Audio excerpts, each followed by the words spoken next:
derivació i composició.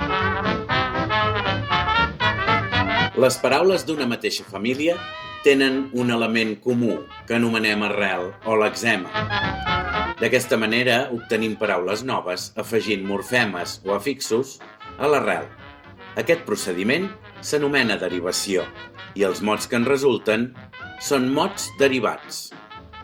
La paraula més curta de la família i més propera a l'arrel s'anomena paraula primitiva. A l'exemple, l'arrel és fort. Un dels morfemes seria esa i la paraula primitiva és fort. Una paraula es pot considerar derivada quan té una categoria gramatical diferent de la primitiva o quan el significat ha canviat respecte a aquesta. En aquests exemples, groc, grocs, grogues, només hem canviat de singular a plural i de masculí a femení.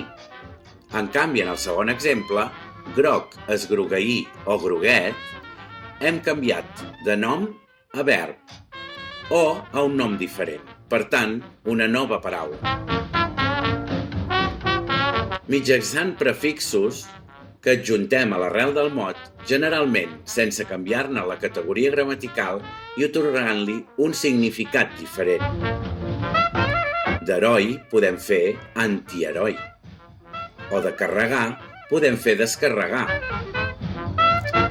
No obstant això, hi ha prefixos que sí que imposen una categoria gramatical a la paraula. En la majoria de casos es tracta de prefixos verbalitzadors que converteixen una categoria en verb.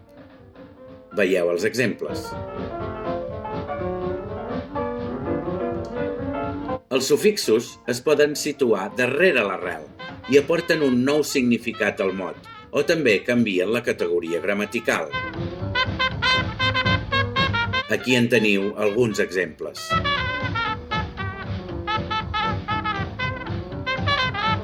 Podeu descobrir les paraules primitives?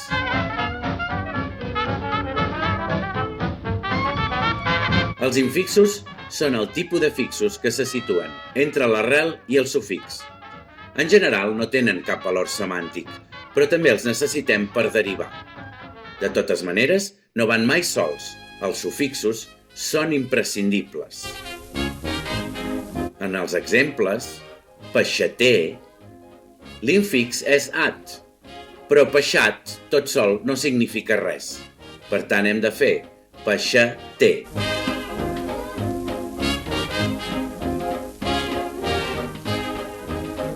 Passem a la composició, que és un procediment que ens permet formar mots de manera diferent de com ho fem per derivació, ja que no formem un mot nou mitjançant un afix, sinó que ho fem unint dues o més paraules que ja existeixen.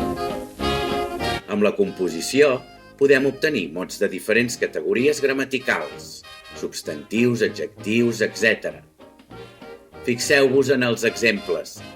Hem posat de colors diferents les dues arrels que els formen.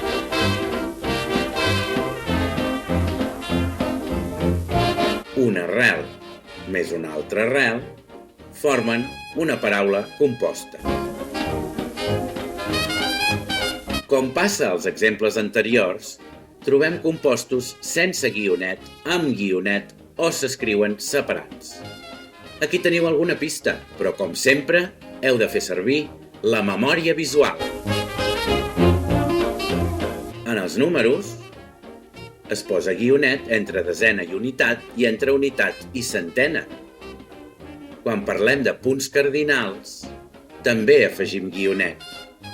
Si són compostos reduplicatius, que es repeteixen, hi hem de posar un guionet. Xiu-xiu, ping-pong. Quan el primer o segon element acaba en vocal i el segon o tercer element comença per R, per S i per X, posem un guionet. En aquest cas, es tracta de la pronúncia de les paraules.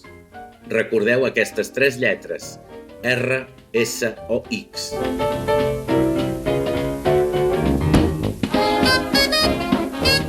Per fer el plural dels compostos hi ha 3 opcions diferents. Si escrivim amb guionet o són compostos soldats, afegim el plural al final de la paraula, el segon element, curtcircuits. Si els dos elements s'escriuen separats, farem el plural de tots dos, baixos relleus. Afegim marca de plural només al primer element en paraules i expressions com camions cisterna, vagons restaurant, etc. No desespereu, la pràctica fa a l'aprenent.